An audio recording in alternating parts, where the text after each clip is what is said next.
You are listening to Food for Worms, the original true grime podcast.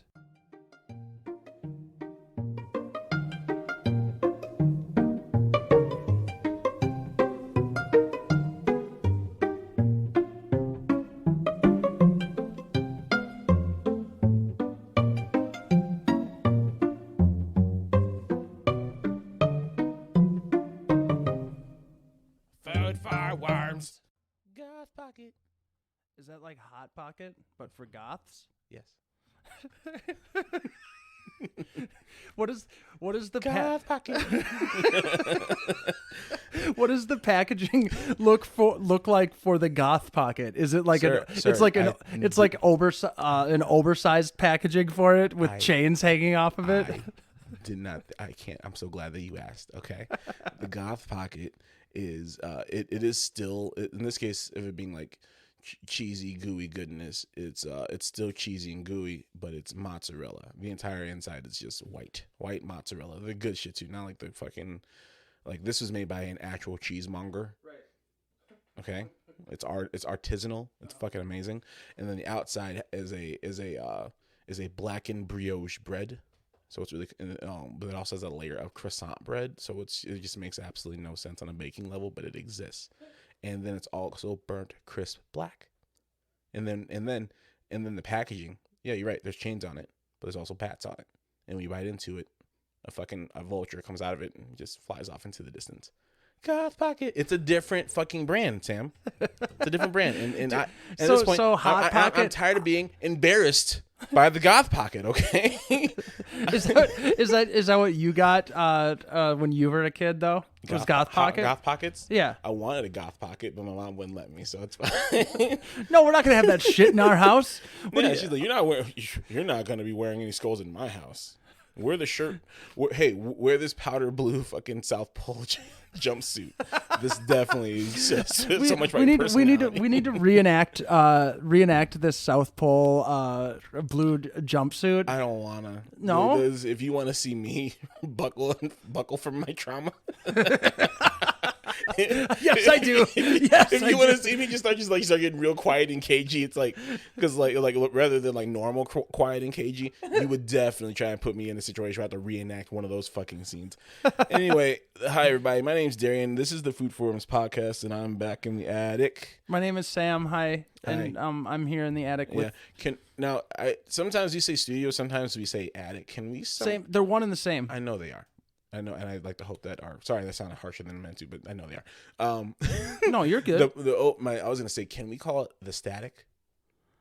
Oh my God, that's fucking brilliant! Great job, Darien. Oh my God, yes, I know. Thanks everyone. We're this back is amazing. Did you write that one? No. Were you thinking of that? I thought of it now. Oh, we were talking. I really like that. The static, because we could put that on a sign and shit. Nope. Like eventually, when I have some random money, like burning a hole in my pocket, I'll get us a neon sign, because I've always wanted a neon sign. Mm-hmm. So we'll get one that says "Food for Worms" or just FFW, mm-hmm.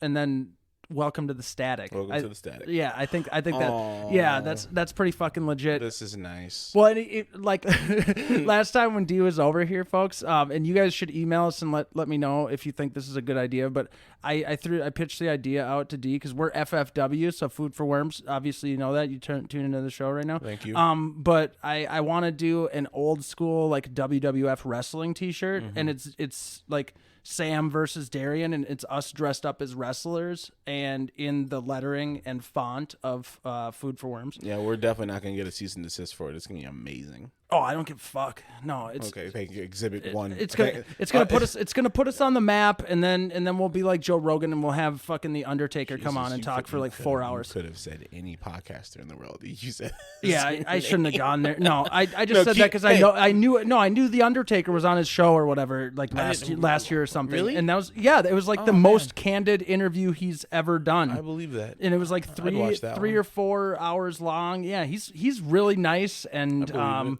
and it's really weird because he did not break character for like 30 plus years, and then I think he just retired in the past like 4 or 5 years or something, and like I haven't been a fan of wrestling since I was like a little kid, like that era where he, got big. I fucking love Mankind.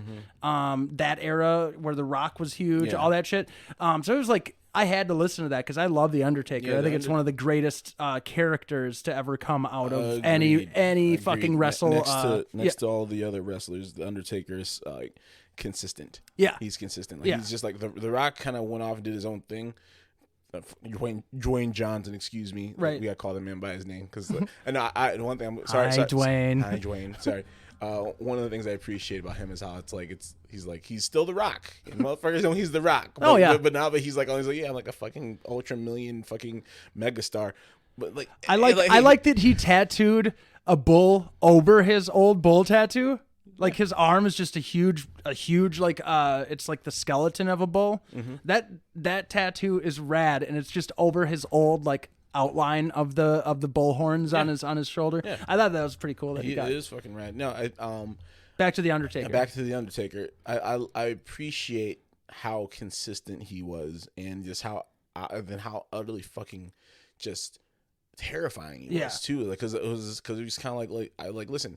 Even if I was a pro wrestler, there's a part of me that always had a twinge of fear that if I turn around, this man's gonna be standing right behind me with his fucking eyes rolling into the back of his head, and then he's just gonna choke me out and then slam me down back first into the ground. Well, no. Like, just let it hang in the air for a second. It's like he did that to people. I know, for 30 plus years. Well, and he was like into his 50s, and like he like made multiple comebacks, and then at the end he was just bald, I think, playing for like a couple of years or whatever. And I think I don't know if it was because his hair was gray and he had to keep up like the black hair, long hair persona or something like that. Maybe he just got sick of the hair. But speaking of Mankind, because Mankind was another one of my favorites. Did you ever see Hell in the Cell with the two of them? Yeah. Where he slammed Mankind through the fucking cage. One of the gnarliest things I've ever seen, because whether or not I know we're speaking like we're like huge fans of wrestling. This happened forever ago. We're relative fans. Yes. I appreciate what the guys are doing then today.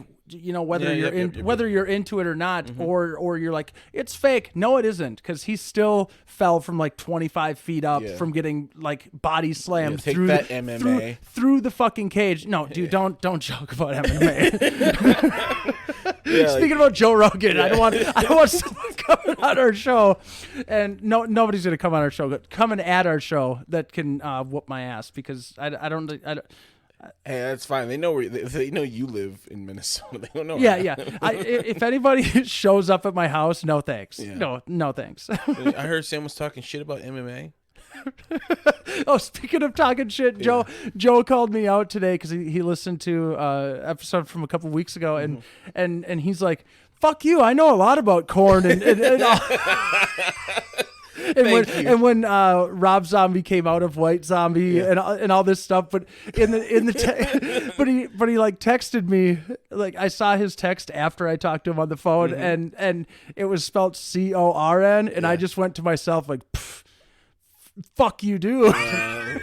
But no, Joe was into that stuff when he was in high school and stuff. He has an eye towards the infinite. He has so many layers to himself. You're definitely right. Joe has knowledge coming out of his ear holes. Yes, he does. No, man. Shout out to the Undertaker. That was always a good time. I just remember like between him and Kane just being like, if these two fucking walk out, it's done. But then I also appreciate like besides all the backstage politics of the World Wrestling Entertainment Federation, whatever, like there was like almost every wrestler was humbled at some point, like just in terms of just like, sorry, this new guy named what's his name? His name's Batista. Just shit like that. Just come through. Scotty Too Hottie. Are you serious? Wow, that's a deep pull.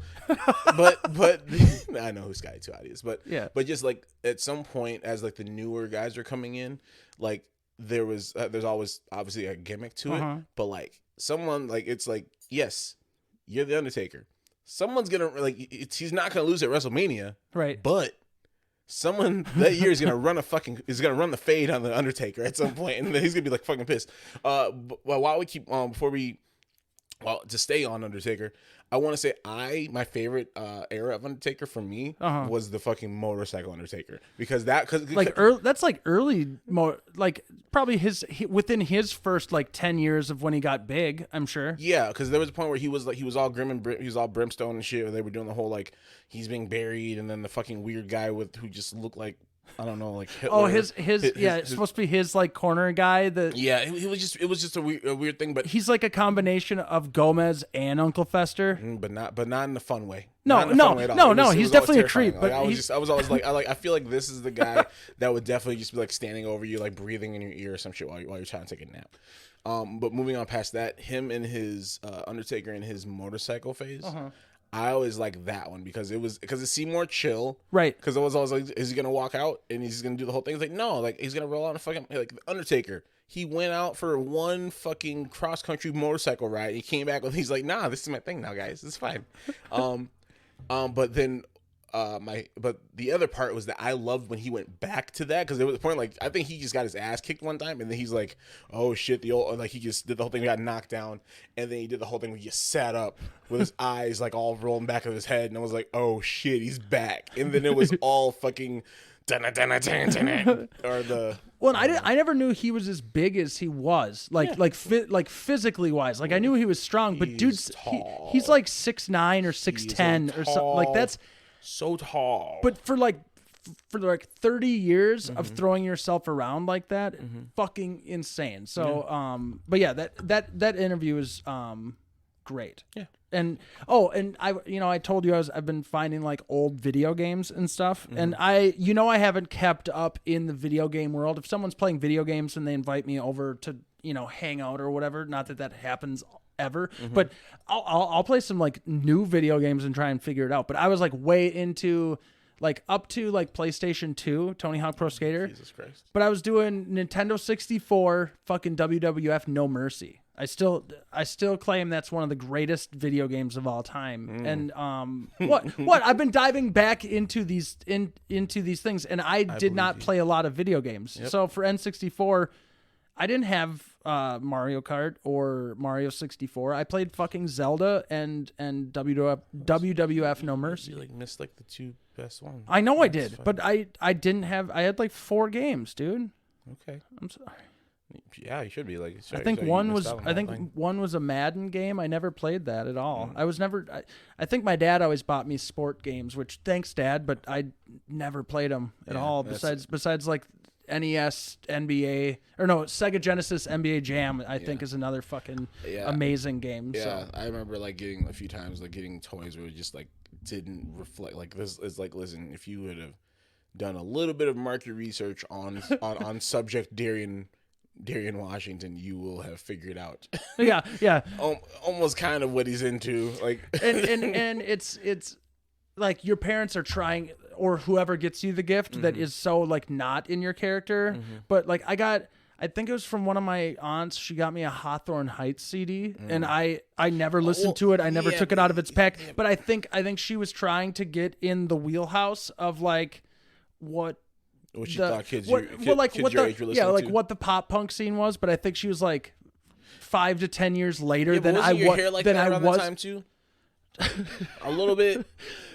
You think my hair was like the Hawthorne Heights? Okay, listen, Sam. See, here's the thing. You're saying it like that, and I think you have this whole other image in your head. But at one point, you had like this whole like this boyish, fucking shorter, shoulder length hair with a little greasy swoop. Am I wrong? Like what? How long ago? I don't. Like when Hawthorne Heights' first album long ago, motherfucker. When was their first album? I don't know. When the fuck did you get that CD that you brought up? I thought you were just gonna say that vintage ass CD. That vintage CD. Yeah. No, I mean, I was probably like 14 or something like that. Yeah. So I mean, at that time, what I was probably getting into. Like I was probably dressing, so I would have been. No, I think that came out around the time I was 14. Is that what I said? Yeah. I was probably into like some Blink-182 and Green Day, and Rancid.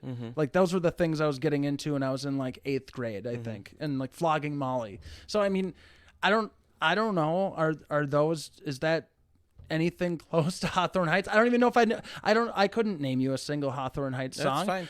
Another one of my aunts bought me fucking Weird Al, Bad Hair Day, and that was like one of the first CDs I ever got that was outside As a kid, though, right? Yeah, but I was like 9 or 10. Yeah. My first fucking concert, man, was Weird Al Yankovic on the Running with Scissors tour.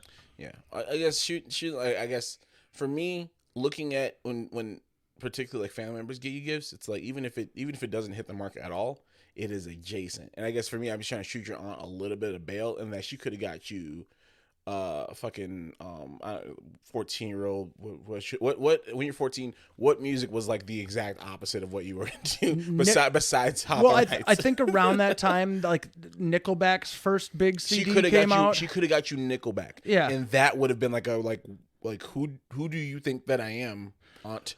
Or maybe that could have changed me, and like I could be a totally different person right now. I'll be real with you. So, listen. I'm gonna say this right now, and y'all can come for me if you fucking want. I don't give a fuck. Silver Side Up was a pretty fucking solid album, and I'm not gonna lie. The fucking Nickelback is that big one that came out around that time? Yeah. Okay, because I just remember that. I remember hearing songs, but I knew it was like cooler to say you hated you hated. It's low hanging. I never gave Nickelback a chance, but I thought they were gross. But I Jesus Christ. Well, yeah, fuck you guys. Yeah, look, what the fuck did Nickelback do to anybody besides make a bunch of songs and then be incredibly fucking rich from it? You're right. Yeah, everybody's hating on Nickelback. Anyway, where are we at? People are gonna have critics no matter what. Sam, can we take a quick break real quick? Yeah, that's totally fine. I need to look into We'll be right back. Food Performance Podcast is sponsored by BetterHelp. Sam, you've been to therapy, right? Yeah, it always helps my brain and my heart to get the weird, sad, scary stuff off my chest. Yeah, man, the case of the sads comes at you fast, but yeah, without a healthy mind, being truly happy and at peace in this day and age is just hard. It truly is. Well, and I mean, who wants to go to an office where you have to be by like a real life human? Absolutely not. No, not in this meat body, sir. No, I'm not doing that. Well, and then like the recycled air, just that you both have to breathe in each other's faces to validate your parking and talk to Janice outside. No, thank you. To avoid that nightmare fuel, BetterHelp is a customized online therapy that offers video, phone, or live chat sessions with a licensed therapist. It's much more affordable than in-person therapy and can start communicating with a therapist in under 48 hours. That's nice, right? Yeah. Yeah. This podcast is sponsored by BetterHelp, and Food for Worms listeners get 10% off their first month at betterhelp.com/foodforworms. Goddamn right. That's betterhelp.com/foodforworms.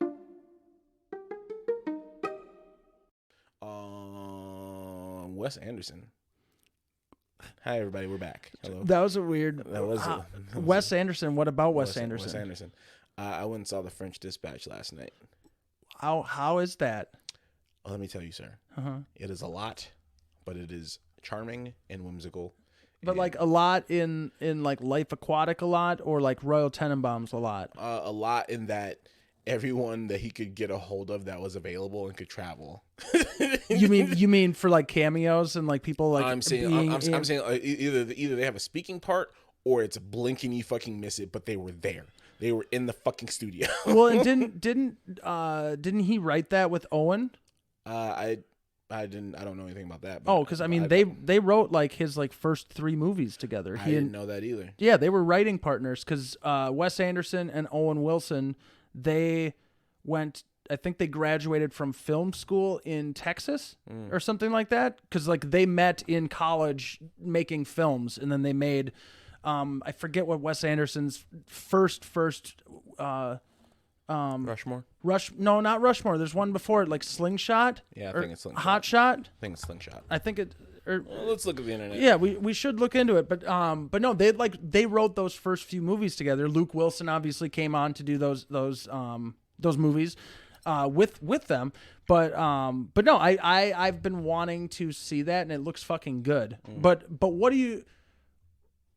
But was it a lot just because of the cameos that were going on? I would listen. It's let me be really specific. When I say a lot, it wasn't so much like it was like it wasn't like it was packed to the gills, but not in the bad way. It was by a lot. I mean, like it's a lot of story, it's a lot of character, it's a lot of. It felt, and this is not a bad thing, but it felt like a lot of It felt like a Family Guy episode in that there's like in Family Guy like there's like an aside. Yeah. And then sometimes many asides. No, there's many asides, but sometimes in this fucking movie it feels like there is an aside within an aside. So all of a sudden you're getting like a multi-layered story of a thought pattern of somebody else who's all like, so it's like scenes happening, happening. Zooms in on one person who thinks for a second and then has a whole scene going on in his head about his or her head about something, and then someone else is like narrating that part, and then you're like, oh shit, and then it gives some weird context for something that has already happened or will happen, right? or is mentioned and then doesn't happen at all. And you're like, what the fuck? And then it goes back to the fucking scene. And there's a little bit, I guess, by saying there's a lot, I said there's a little. There feels like a little bit of whiplash, narrative whiplash. Okay, but is that what that movie's called? Is it whiplash? I stopped looking because I wanted to. Hot Shot, Wes Anderson films. But no, I mean, because who's in Rushmore? Is it Luke? Or is it it's the little, it's like the little guy, right? He's in fucking Scott Pilgrim versus the World. He's talking about. Yeah, I forget that Jason Schwartzman. Yeah, there you go. Yeah. And then he's also in Darjeeling Limited with them, I believe. He plays one of the you and I saw that together. Yeah, I think that I think that's one of like the more underrated movies by Wes Anderson, because that was like all three of those dudes, because it's fucking, that's one of the few films that I had absolutely no idea what the fuck was going on. And I watched it, I enjoyed it. I wasn't well, I don't think like maturity has to be like fully into it, but like I didn't have an appreciation for his style at the time when we saw that. Like I just remember sitting down watching with you and just being like, I like 2 out of the 3 of these actors that are in this, and I think that Bill Murray was in it at one point. Okay. They're fighting a lot, and they're on a train now, and it's 3 or 4 white people running around India right now. Well, and great. Well, I think they were brothers. I don't know if they were brothers. I remember Adrian Brody. That's who the third brother was. Yeah, yes, Adrian Brody's basically like he's attached to fucking Wes Anderson at the hip. Why? That's not a bad thing. He's just in everything. Like it's like the last 4 or 5 movies. Adrian Brody has always been some ridiculous character in one of these fucking films almost every time, and it's always like he's unhinged. Yeah. It's like he's been in so many other fucking films. He's an absolute great actor. But whenever he's in a Wes Anderson film, I'm just kind of like, what are you going to do or say this time around that I'm going to just be completely just like why and how? Right. And he never disappoints. I think like from when I was younger, the one thing I knew of Adrian Brody was when he I always remember when he kissed Halle Berry, right? Mm-hmm. Like he Bottle Rocket. Bottle Rocket was the first fucking movie. Okay, what did I say? We both said 2 wrong things. We'll call it Crotch Rocket. Yeah. Please continue. But no, when he like walked up to it, accept his Oscar, and like full on like made out with Halle Berry, I think, or like just grabbed her and did like a full on romantic kiss. They dating? I don't think so. Oh, I think. Yeah, I mean that's how he accepted his Oscar. At least that's what I remember happening. I think that's the thing. Wow, so there's like a small percentage chance or a large percentage chance that this didn't happen. I'll look it up again. No, let's just saying this shit now. Let's look at Adrian Brody. No, let's go with the story. Fuck that. No, I think it happened. I think it for sure happened, because I remember seeing the clip. Like, since I don't. If the like award show or the award he is winning at the time is like completely different, then I mean maybe I'm wrong there, but I believe that the thing fucking happened, because I've seen the shot. I don't know him as well as you do, because I haven't seen him in a bunch of different shit. So I don't know how no, that happened. Oh, it did? Yeah. So Sam doesn't talk completely out of his butt. Yeah, Adrian plants a big kiss on Halle Berry. Holly? Yeah. Halle? All I remember Halle Berry is her as she's the secretary in the first or the Flintstones movie with. That's the only thing you know Halle Berry from? Yeah, that's it. Seriously? Yep.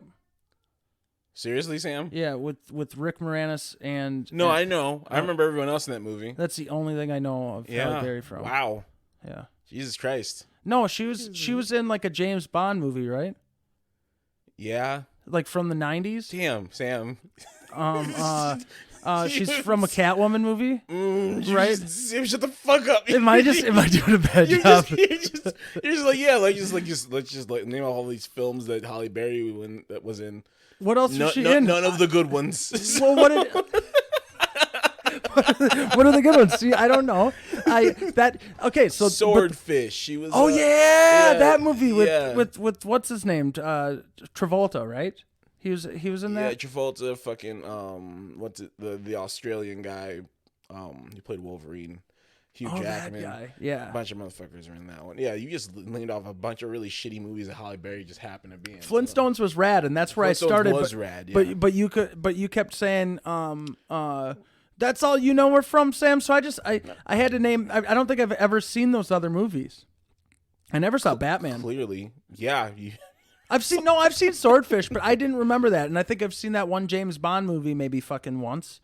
But give it up to John Goodman for doing the only like great rendition of fucking Fred Flintstone. Like he's so iconically like physically just like perfect for that role. He did perfect on that role. That's not like I will say that the guy who played in the Viva Las Vegas one when he first met Wilma, when Barney and Fred when they first met. Is Rick Moranis in that? No, it was one of the Baldwin brothers, but he did pretty good. Was it Steven? I could see that. It was definitely Steven. Yeah. But anyway, he went from doing The Usual Suspects to doing the Flintstones Go to Vegas or something like that. Get your fucking movies on, man. Get it on. But okay. Maybe it was after Biodome. I don't know. Christ. I hope so. But back to Adrian. Back to Halle Berry? Wes Anderson. No, you've said enough about Halle Berry. No, the Wes Anderson films, man. Like I've always felt so. I get a giddiness that's like located above my stomach and about 3 inches below my heart for him and his films. Almost every time, and there's this point where after a Wes Anderson film comes out, where I'm like, all right, cool, I'm good for the next 2 or 3 years, and by the time 2 or 3 years go by, we're hearing about the next one. Yep. Because I remember like fucking Grand Budapest Hotel came out, and then that happened, and I was all right, cool, and then disappeared for a bit, and then you fucking hear about Isle of Dogs. And I was fortunate enough to be at South by Southwest one year where they were doing like a whole fucking Isle of Dogs installation there, and got to like experience some of the fucking story. And me and Bird were walking around, and we're like we looked it up on the thing of like Wes Anderson. I was like, he's doing an exhibit for his movie here, no, and we were both like, okay, we will be going to that, going to the fuck out of that, and it's gonna be amazing. Well, there's just such a like I get exactly what you're saying. Yeah. Like how the hotel in The Shining is a character in its own. Like each room that Wes Anderson shoots in, like you can get almost part of the plot from where the people are sitting in the room, or like the setting that he puts the people in is so iconically Wes Anderson and beautiful that just sets the mood before you even know the characters. And I think that's such a like portraying that through no words at all and just like putting things up, like I don't know, just the long shots of panning shots going from room to room to room. I just love the filming style is brilliant. Have you ever seen the page Accidentally Wes Anderson? No. Well, it's an Instagram page, but it's people. I'm looking at something now. It's people's pictures that look like shots from a Wes Anderson movie, and it is so fucking spot on that I think there's been a book that came out that was a book. Well, but it's just a book that says Accidentally Wes Anderson, and then it's just like different shots of buildings and interiors of buildings, like just showing different stuff that it would be. You would see that shot in a Wes Anderson film. No, the best part, it's a verified page on Instagram. Yeah, thank you for exploring. Yeah, I'm fucking follow forever. Yeah, but I always like seeing those because you can kind of get the feeling from like what movie each scene would be in. Yeah, you know what I mean? Like this one with this train would definitely be in Darjeeling Limited. No. Well, they're in a train in that movie. That's why. They were also in a train in fucking Grand Budapest Hotel. Oh yeah. It depends on the train, depends on the place. But no, it's just beautiful. I don't know. Like there are so many other filmmakers that I get general feelings for when they make something, and I'm excited to see it. But when Wes Anderson does something, people. I like to use the word intentional, but I also recognize people that like to throw the word intentional around because then it's one person's intention. Yeah, no, meaning. What I mean is like some people will be like, yeah, it seems really intentional. I was like, no, it probably wasn't. I think as a director, you probably should be intentional about what you're trying to do. Right. But I feel like for some reason, like just his eye and with the team that he works with, like they just have such a fucking just like it is just crisp. Yep, and so on point and genuinely him. Yeah. Like how a Tarantino flick is Tarantino. It's like they're so just like iconically like they just put their own world together so well that you know that even if you miss the credit at the beginning that says directed by or a film by, you just see that and you're like, oh okay, I know who this movie's by. Also, I want to say that since we're both big fans of Willem Dafoe. Willem Dafoe. Willem Dafoe. Willem. Okay. Dafoe. Okay. I think that was a punchline to a shitty joke about frogs or something. I don't remember the joke whatsoever, but that was the punchline. Willem Dafoe. Oh my God. All right. Anyway, Sam. But what about us being such big fans of Willem Dafoe? I'm just trying to do the setup, and then you took it into a different direction, so it's kind of hard to stay on point. Anyway, Willem Dafoe, him being in all of his films in one way or another. Yeah, it's one of those things where like you just sit and I'm just waiting. It's like where and when am I gonna see this man? It's because it's not if. Right. It's never if. If he was in the film, he would have been in he might have been in the promo a little bit, might be whatever. I don't remember seeing any promo for Willem Dafoe. I think maybe he was mentioned, but you didn't really see him. And the movie goes by, and it's a little bit before you get really into the stories, because it's multiple stories or whatever. Right. But it's like, I was watching the movie and got about 45 minutes in until I realized, I was like, where the fuck is Willem Dafoe? And I just sat there and I just waited for it. Yeah. And it was like a little surprise. I was like, there he is. Oh, there he is. And then I calmed down. But no, man. Well, wasn't it Platoon? Was it Platoon or that was not a Wes Anderson film? No, but I'm talking Willem Dafoe. I know. I think wasn't he in Platoon with Charlie Sheen? Yeah. Because he's like in the tent where they're like partying and taking a bunch of acid and shit. I don't remember that part, but I know that he did that really dramatic run through the woods and then he fucking. Oh well, yeah. But that's where I was like introed, I think, to his character mainly is because he was like tripping balls in the tent, and I think that's like one of his earlier films as well. I think it's Platoon. I think so. I honestly, it is Platoon. I've never seen the movie all the way through.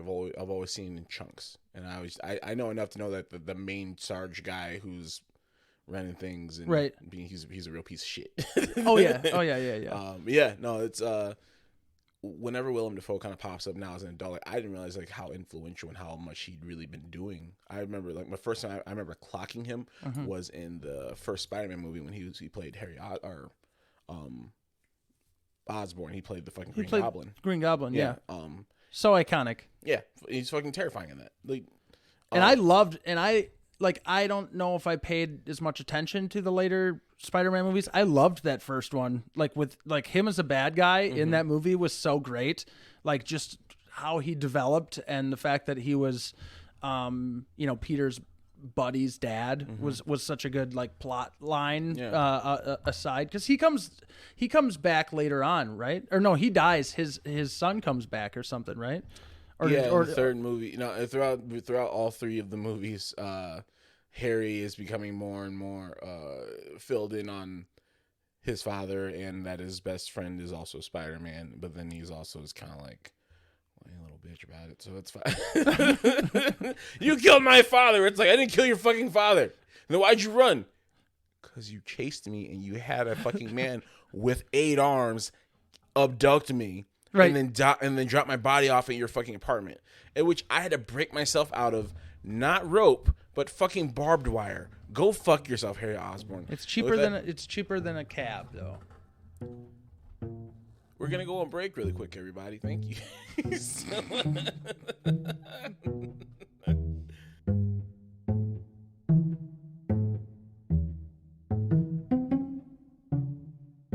sudden, it's like, oh, hey, it's like, you're like, hey, do you have any old stuff? Yeah, and then your eyes just glow with green. I definitely love like old people. Yeah. Like the elderly are probably some of my favorite people in the entire world. Mm-hmm. Like my grandparents were my people. I've always been able to like family reunions. I was the dude hanging out with like great aunts and great uncles with my grandpa, my great uncle John or Bill. I forget his name, but no, Joe. I don't know, but I don't know if I ever had a conversation with him, but he would play banjo for like 8 hours at like a family reunion, and it was so amazing because the dude was like gnarly, but I don't think I ever heard him speak. But no, my love for old people. I just love being able to like have a conversation with somebody that's obviously gone through like shit that's so unimaginable in a world that is so different, you know, like they've lived through multiple different worlds, and that's fascinating for me. Yeah. I have appreciation for the elderly as well. Some of the best pickup lines, some of the best wisdom I've ever gotten have always been from the elderly, folks that I've had the pleasure of having in my life. Growing up, though, there was as a kid, we're just little shits for the most part. So right. I didn't really grasp the idea that this person isn't going to be here forever. So, and growing, and then as I got a little bit older, and then I realized like, oh shit, like great grandma and great grandpa aren't here anymore. I was like, oh fuck. And then it was the loss of those two where I looked up and I was like, oh shit. Like, and then also with that, like my family, we packed up, we moved to Minnesota really early. So like the elders didn't live here. Most of a lot of my family, they packed up and they moved to Minnesota. But like the elders stayed where we were from. And we would go and see them, but they would very rarely come and see us because we live in Minnesota. They're like, nah. To this day, it's like, besides like one of my great aunt and uncle, they'll come through any time of year because they love to travel. Yeah. Other motherfuckers are like, nah, I'll see you in the summer, young buck. When we're fortunate enough, when I've been fortunate, but when we people are fortunate enough to have elderly friends, family that are still with us that have that empathy and understanding that things aren't the same as when they were growing up. Yeah, that has always been a huge fucking blessing. Because when you're actually able to sit and talk with them and get wisdom from them, it can be wisdom that can be imparted on you that is universal, as opposed to just back in my day. It's like, yeah, back in your day. It's like, yeah, back in your day. They make it relatable. To where like it doesn't matter that it was 60 years prior to you, like they can relate to something similar to what you're going through, or vice versa. Because you could talk to them and they're like, oh yeah, I went through this 50 years ago, and they have a story that goes with something. And they also like, I just always liked telling them stories too, because I always thought that that generation, I feel like, just listens more intently, like to like a story, like they just get so much more into it, I guess. I think that's true, because since their generation, sorry to cut you off, but no, it's all good. Since their generation, things become more automated, and people's attention spans are way lower. Like for me, like, and this is just an example of it. If you say, I think I'm a little better now, but there was a while, and maybe you feel this too, where it's like somebody sends you a YouTube video, and unless this fucking YouTube video is like 15 seconds long, I don't want to watch this shit. Like, watch this 2-minute video. It's like, do I have 2 minutes? and then also, since we're so selfish with our time sometimes, it's like, do I have 2 minutes? It's like, no, you have 2 minutes, but do you want to give this 2 minutes? So yeah, keep going. This is my 2 minutes. This is my 2 minutes. Well, and I'll waste it when the fuck I want. Well, and when it comes to, because I'm a big YouTube person, and I like finding random videos and stuff. I know. And stuff like that. But I mean, I get what you mean by like, no, I don't have the 2 minutes to watch this thing. I like discovering the stuff that I want to watch, or that I am now into watching on YouTube or something. Like, it's kind of like a adventure. Adventure. Yeah. Going on into it like that. Are you gonna go into this whole video about cryptocurrency? Do you really want to understand it that bad? Deleted. But no, what going back to the older people and my major love for them. One of my fondest memories as a kid was when, like, we would always take trips out to Arizona. That's where my grandma Barb was, my dad's mom. And Barb. She was so sassy and just so witty, like one of the funniest ladies you'll ever meet. So I was always close with her. I just didn't see her as much as the rest of my family because she was all the way in AZ. But when she moved to Minnesota when I was like 10, 12, 13, something, 12 maybe, because she was moving into a nursing home. And she was all there mentally, but like her legs just did not work at all. Like, she could not walk, so she was in a wheelchair at all times. But one of my fondest memories of my childhood, when I was like 13 years old, she came and had to stay with us for like a week or something prior to going into her nursing home because she wasn't set to be moved in yet. And since she is immobile and like can't walk, like my dad and my stepmom, they're like, is it like, are you cool with grandma like spending the night in your room? And I was like, yeah, that's totally cool. And I don't know if a lot of kids would be like stoked that their grandma has to like come stay in, because she and I stayed in the same bed, because if she like got up and fell, they wanted to make sure that somebody was there.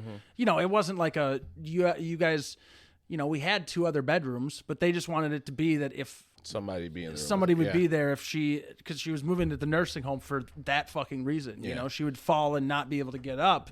But she was all there mentally, so she'd be, you know, screaming my name or something. But I loved that week because that was something that I got to have with my grandma. That's probably like the number one memory I have. That and doing puzzles. And she could not see shit, but she would do puzzles with me for hours. And I'm actually like really good at jigsaw puzzles. Like, being a Minnesotan, that's what gets me through a long fucking winter. Like, once you hit the fucking winter depression from being sometimes you get a head start. Yeah, sometimes you get a head start, but you know what I mean. Like, the winter one is a little different because you also have cabin fever on top of it. But once I get to that point, I'm like, oh, here come the fucking jigsaw puzzles. Like, I need something to occupy my time. But I always appreciated that she's like, I'm not good at this at all, and I can't really do this puzzle at all. But you're into it. But so. I'm gonna sit here with my grandson and do, like, I would sit there and do one for like 4 or 5 hours, and she's like, "What? What am I gonna do? Like, I'd rather just hang with him than you know, sit and watch TV or something." Yeah, so I always just appreciated that. Yeah, I think and I can't speak for all elderly people, but I know a lot of them, once they get to that age, sometimes like the attention kind of just goes down, and then some of them, and we experience this now, we'll experience it when we get a little bit older, and then when we are their age, but we're going to experience a lot of fucking loss. I know that can be really fucking lonely, as you kind of see the people that you grew up with and around are they're just not there anymore, right?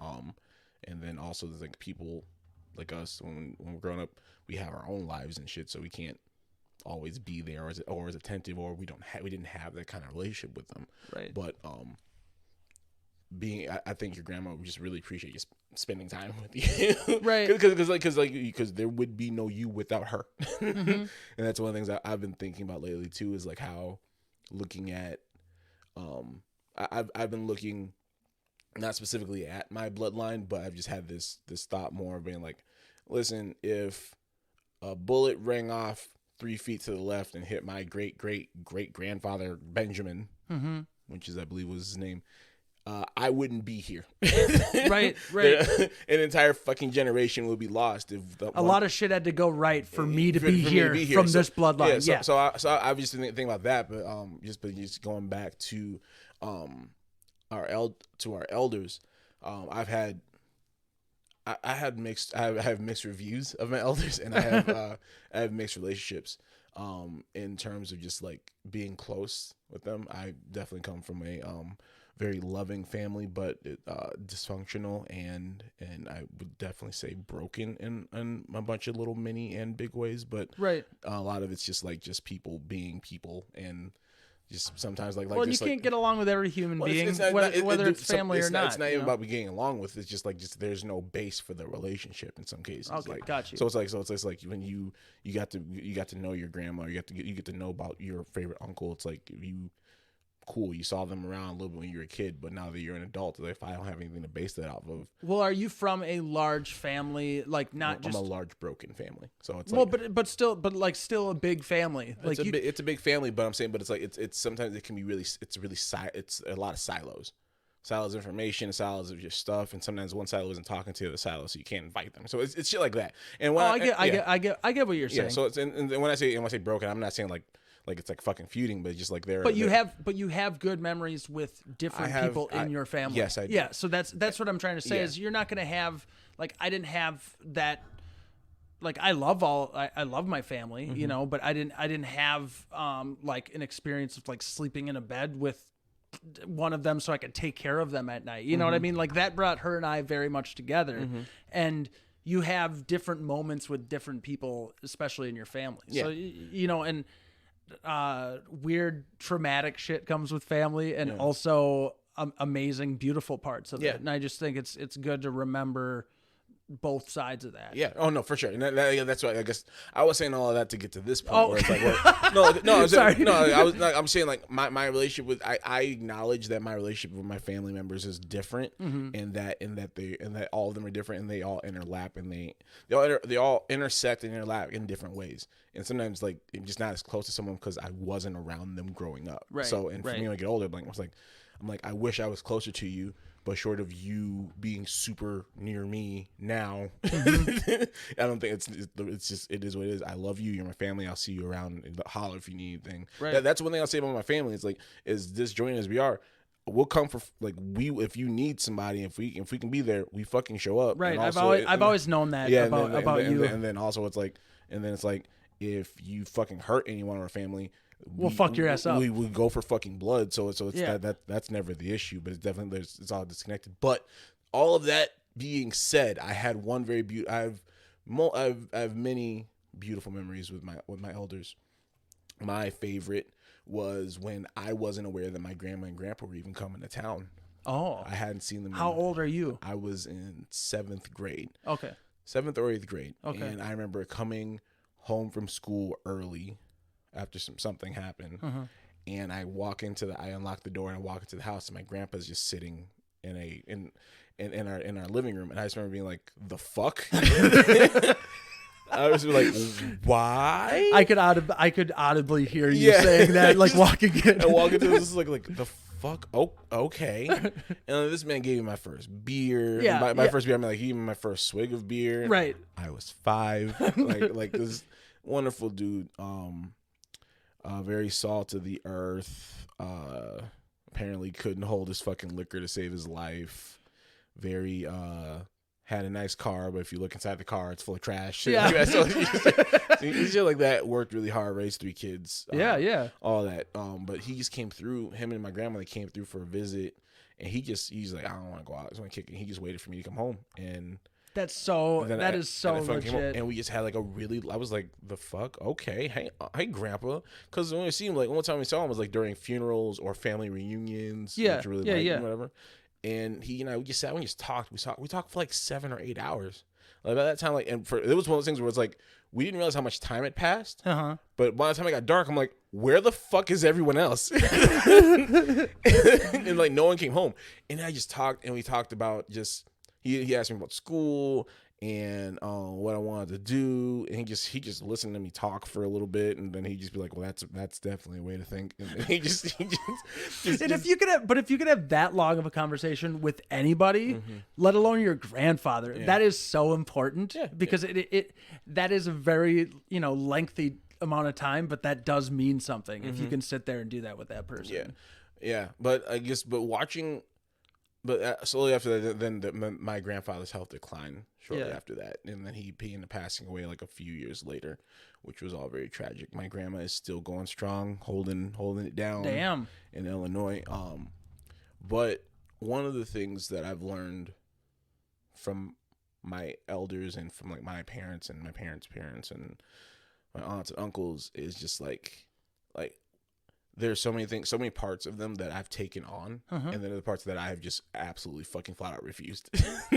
But they have had they were the ones that impacted you to become the human that you are. No, they are. But you took certain aspects, and then some of them you just slapped away. I just was like if it was a moth or a fart, I was like, no, I just waved it out of the air. I'm good. But I'm very grateful for my elders. They've all been they showed me what it means to try and be a family and to try to be there for each other. And then also and then as you get older, you kind of like my aunt's favorite phrase to say is "fuck off," because she's like, nah, like if I'm trying to be here for you and you're gonna treat me like shit for that, then fuck off. I don't gotta do that anymore. And it's like I said, man, sometimes like people in my family, like they'll be feuding, but like it's never over nothing. It's like I tried and you spit in my face one way or another, so I'm good and go fuck yourself, and that's how far it goes. But I guess watching my elders and watching them pass on, and then watching the world and how we've had to deal with the last generation, not in a blanket statement, but just as it's easy to say, but it's like right. How like they have their expectations of how things were when they were growing up that don't apply to us anymore at all on any level. Right. I'm hoping that when we get old, that we are a little more aware of that. I think that we will be. I'm saying, but I hope that we maintain the empathy to know that things are going to be different for the next 2 or 3 generations, if we're lucky to even see those. Right. And that we're able to adjust and be like, yeah, things are different for you. and be able to talk about it, because too many times I've had conversations with other elderly people who have been in my family or outside my family who've just been like some really tone deaf, just like back in my day. It's like, really, back in your day? Let's unpack that. What was going on back in 1968? Where were you? Yeah. Well, and that just makes me think of like my grandpa Keith, my mom's dad. He could be like a sour old grumpy dude, and I think he and I were so close just because of proximity, and we had the same sense of humor. So like that's what we vibed on, and no other aspect of me would he loved me because I was me, but like certain things we didn't tell grandpa, like certain things it's like you're not going to get what I'm going to tell you right now. But he got me for who I was, just cuz he knew I don't know what we had. I don't know if that's relevant at all. I think it is, like, cuz when you're fortunate enough to have somebody that's where love comes from. Right. Like out of all, like, you could have completely divergent fucking worldviews, understandings, temperaments. Yeah. But you know what the salve is? You know what the Band-Aid is? Love. Sometimes it's like, and guess what? I love you because literally you were my grandchild. Yep. Well, and he always just, I think we were close because I would go have a conversation with him. Like I walked past his house, like through middle school. I went to the middle school downtown, the private school, until I left and went to the high school I later went to. But I walked home a lot from there to my mom's house, which is on the north side, and I would walk past his house and I'd just stop and have a cup of coffee with him or something. And I think he really How old are you doing that? Like 14. I was like 8th grade, but I mean I always loved talking to him just because it was so fascinating, like that aspect that you're talking about, knowing that his world was nothing like mine when he was a teenager. Like there was no fucking cars or like barely any when he was, you know, a young child. Now it's like overpopulated of cars, just hunks of metal everywhere. Everyone has a fiberglass fucking. Metal. Yeah. They used to be. Yeah.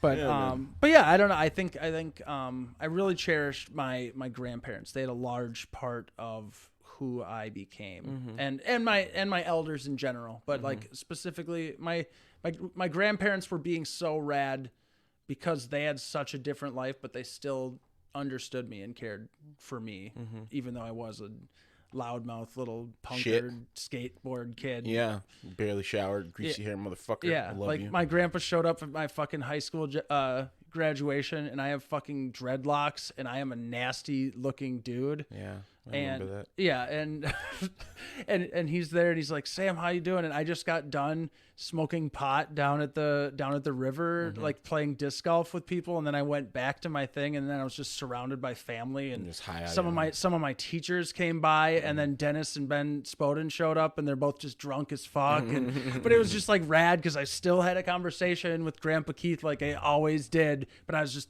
you know, fresh out of high school. Yeah, just stoner fucking hippied out 19-year-old Sam. Hell yeah, man. Yeah, I guess listeners, hi. Thank you for kicking it with us. What was your relationship like with your elders? And I asked that question on full well that it is a fucking myriad of misery for a lot of people, and it could be very warm and and loving for others. Everybody has different relationships with their elders.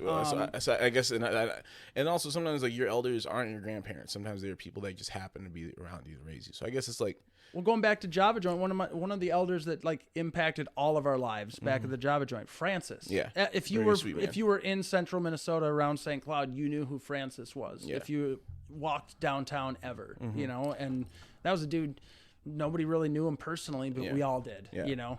So I guess you listener, hi. What was your relationship like with him? What did you remember taking from him? What do you remember? What do you remember being like, no, I'm good, and then just be like, I don't want to do that. So you just kind of go in a different direction, like. And what common ground did you find with someone that had such a different life? You know. And then, who are you now? Those are the questions we're gonna leave you with on this one, on this episode 41 of the Food Forums podcast. It is. Is it? Yeah, I think. Yeah. I'm gonna leave it there. Yeah. Yeah. Do you want to read us out or should I? I'll read us out. Let me pull it up really quick. Okay. One, two, three, four. I don't actually have it up yet. Keep going. Thank you for joining us. If you want to submit any questions or topics, head to bit.ly. Jesus Christ. Thank you thank you so much for joining us. If you want to submit any questions or topics, head to bit.ly /FFW grab bag. We really want to hear from y'all in there. Like, come on, guys. Yeah, we'd like to chat with you folks. We want to chat with you folks. Or contact us at foodforumspodcast@gmail.com for more existential crisis humor and ride with us in our existential Chrysler. Remember to subscribe to Food Forums Podcast on Apple Podcasts, Spotify, or wherever you listen to podcasts. We're also on Google Podcasts. We're on Stitcher. We're on fucking Audible now. Yeah. We're all over the fucking place, and we appreciate even if you look for if you're one of the people that look for them on YouTube. We don't make videos, but we still have them out every single week of our episodes. Yeah, we're on YouTube as well. Yeah. We should be. Yeah. Let's look into that. We are. You could be anywhere, but you choose to be here with us, and we appreciate the show you for that.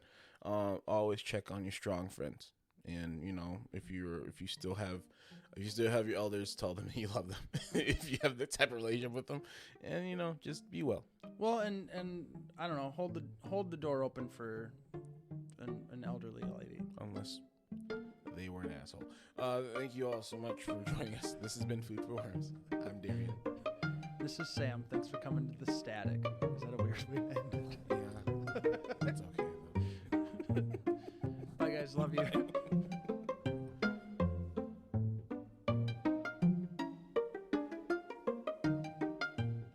The Food for Worms podcast is a hella rad production. It is recorded and mixed by Samuel Sarver. Executive producers are Darien Washington and Samuel Sarver. Theme music is Muffins by Dresden the Flamingo. Find us wherever you get your podcasts and like, subscribe, and leave a review. Because we need those reviews. We do, and it helps people hear our stuff. It pushes us right to the top. But on top of that, we also get that sweet ass validation. Sam, have you felt validated lately? Sometimes. I recently took up this new moniker. Play with me in this space. What's your new moniker? Validation Highlander. I used to be chopping fucking heads off, man. So stupid. Fuck them bullies. Fuck them bullies. You get it validated, and you get it validated. And you, and you, and you. Do you feel seen? I'll cut your head off. Oh my God.